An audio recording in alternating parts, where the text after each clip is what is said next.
E o roxinho reverteu os constantes prejuízos e só no último trimestre teve uma lucratividade aí de 142 milhões de dólares, ou seja, mais de 730 milhões de reais. E isso, é claro, em apenas 3 meses. Será que com esse resultado, será que agora não tem mais risco de o Nubank quebrar? É isso aí, será que agora o Nubank vai? Será que agora é só lucro? Bem, como vocês estão vendo nesse gráfico, que é um comparativo de lucratividade entre 2022 e 2023, falando no lucro líquido do roxinho. Como você está vendo, no primeiro trimestre de 2022, o roxinho teve um prejuízo de 235 milhões de reais. Aí no segundo trimestre de 2022, um prejuízo de 144 milhões. No terceiro trimestre, teve um pequeno lucro de 35 milhões, então já virou para o positivo. Quarto trimestre de 2022, veja que já aumentou essa lucratividade, esse lucro líquido para 297 milhões, quase 300 milhões. E agora, no primeiro trimestre de 2023, o roxinho tem o seu lucro recorde de 736 milhões nesses primeiros 3 meses de 2023. Então compara primeiro trimestre de 2022 e compara primeiro trimestre de 2023. Saiu de um prejuízo de 235 milhões para um lucro de mais de 700 milhões. Então parabéns aí pro roxinho, né, pro Nubank, por ter dado essa virada de chave. Como vocês estão vendo nesse gráfico, tá até bonito de ver o negativo, depois veio reduzindo aí o prejuízo até que virou um pequeno lucro e veio aumentando já há 3 trimestres, vem aumentando a lucratividade. Esperamos que continue assim. Então é isso. Nesse vídeo nós vamos mostrar para vocês se realmente tem o risco do roxinho quebrar com todo o prejuízo que ele já tem acumulado e também o que ele está fazendo aí para trazer esse lucro. Então lembra já de deixar o like, se inscrever no canal e bora lá. E se falando em número de correntistas, como que será que o Nubank está aqui a nível Brasil comparando com os demais grandes bancos? Vamos dar uma olhada nisso? Então, começando aqui pela Caixa Econômica Federal, esses dados aqui são do quarto trimestre de 2022, ou seja, do final do ano passado. Então, a Caixa tinha 148 milhões de clientes, né? O Bradesco 102, o Itaú 97, o Banco do Brasil 74 milhões e seguido já pelo Nubank com 69. Veja que essa diferença aí tá bem apertada, né? Então, ou seja, ele já até passou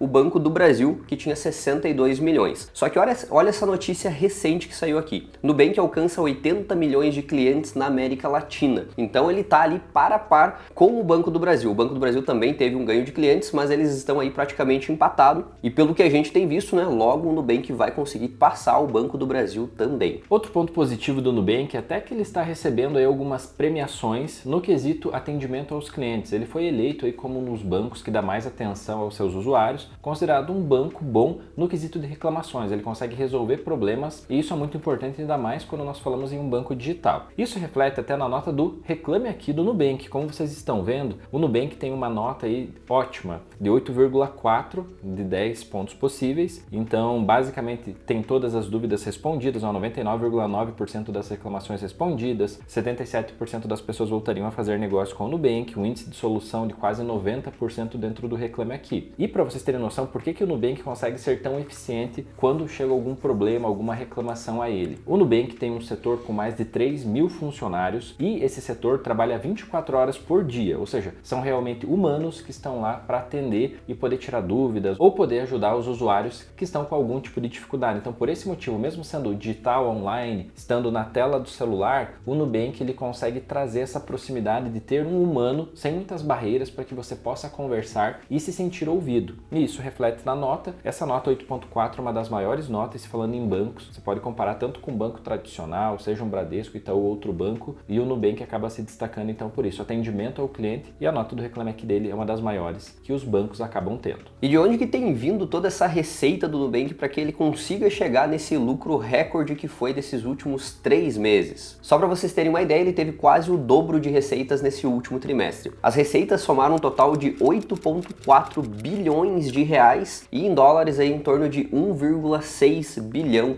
de dólares. E na sua opinião, de onde que você acha que mais vem a receita do Nubank? Será que é do cartão de crédito? Será que é dos seguros, dos empréstimos, dos investimentos que ele oferece e cobra uma taxa? De onde será que vem a maior receita deles? E para quem falou, o cartão de crédito acertou em cheio. Ou seja, as pessoas que atrasam a fatura e acabam pagando juros é o que gera a maior receita para o Nubank. Só nesse último trimestre, essa modalidade do do cartão de crédito, de pessoas que atrasam o cartão de crédito, geraram uma receita de $1 bilhão para o Nubank. Em segundo lugar de receita foi a NuConta, né? As pessoas que deixam dinheiro lá na conta, gerou aí $300 milhões para o Nubank. Em terceiro lugar, a gente tem os seguros de vida. Os seguros de vida geraram $80 milhões.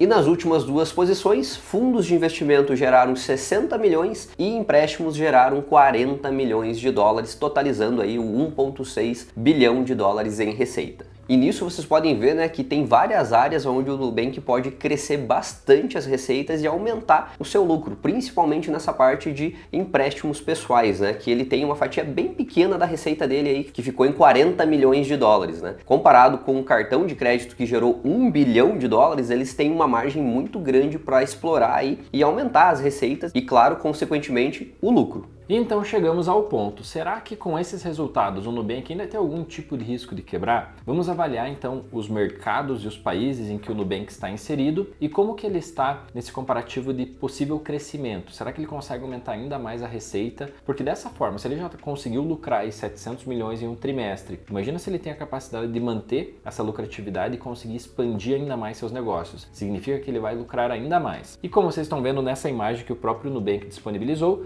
nós temos os três países aí objetivos do Nubank, que seria o Brasil, o México e a Colômbia. No Brasil, em 9 anos que o Nubank está atuando aqui, ele já tem, da população adulta, ele consegue atender 46%. Ou seja, no Brasil, de 171 milhões de adultos que podem utilizar os produtos e serviços do Nubank, desses 46% já tem conta no Nubank. É até um número interessante, a cada 2 adultos no Brasil, 1 já tem conta no Nubank. Então isso é muito bom, o Nubank é super conhecido ao nível Brasil. Então no Brasil, ele já conseguiu se consolidar. No México, ele está atuando há 3 anos, né? 1/3 do tempo no Brasil. E dos 96 milhões de pessoas que ele pode atingir, ele atingiu apenas 3%. Ou seja, no México, ele tem um grande potencial ainda de crescimento que ele pode expandir muito mais. E na Colômbia, o Nubank está atuando há apenas 2 anos. Dos 40 milhões aí de adultos que ele pode atender, ele está atendendo apenas 2%. Então você vê que no Brasil, o Nubank já conseguiu se consolidar e agora ele precisa realmente transformar esses clientes em lucro, que é o que ele fez aí muito bem no último trimestre. Mas quando nós falamos em México e Colômbia, ele ainda pode expandir muito mais e essa expansão pode trazer ainda mais lucro para a empresa, trazendo mais solidez. E por que esses dados aqui que eu mostrei para vocês estão dentro dessa pergunta? Se o Nubank corre risco de quebrar? Pô, vamos falar com sinceridade, pessoal. Um banco que tem 80 milhões de usuários, né? Uma plataforma, uma fintech que em números de usuários passou o Santander e logo vai passar o Banco do Brasil. Todos os bancos têm interesse em ter a carteira que o Nubank tem, que é o cliente que está na palma da mão, o cliente que não usa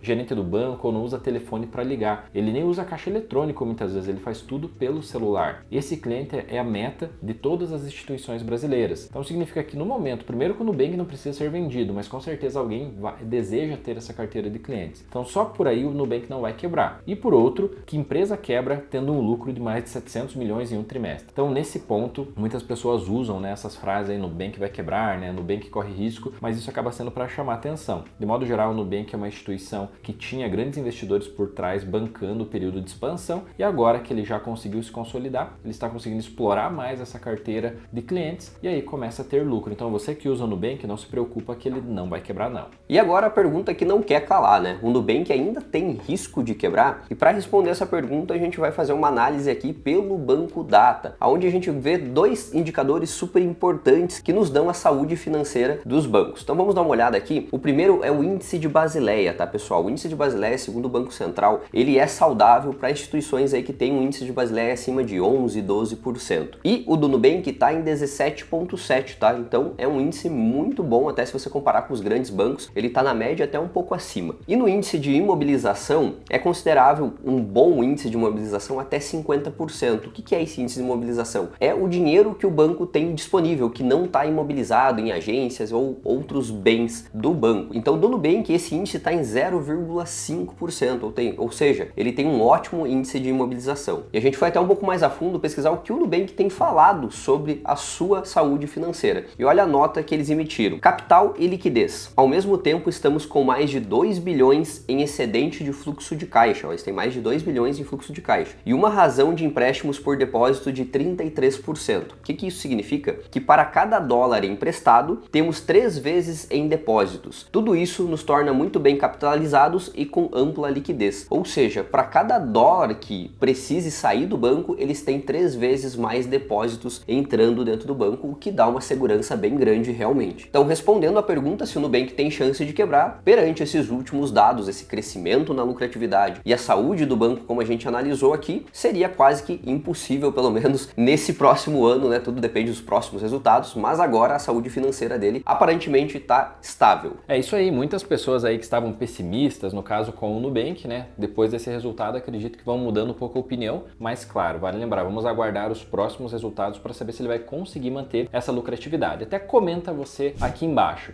Por acaso você tem alguma desconfiança no Nubank, você acredita que esse lucro vai se sustentar por muito tempo? Deixa aqui nos comentários. Se gostou desse vídeo, deixa o like, se inscreve no canal e até a próxima. Até mais!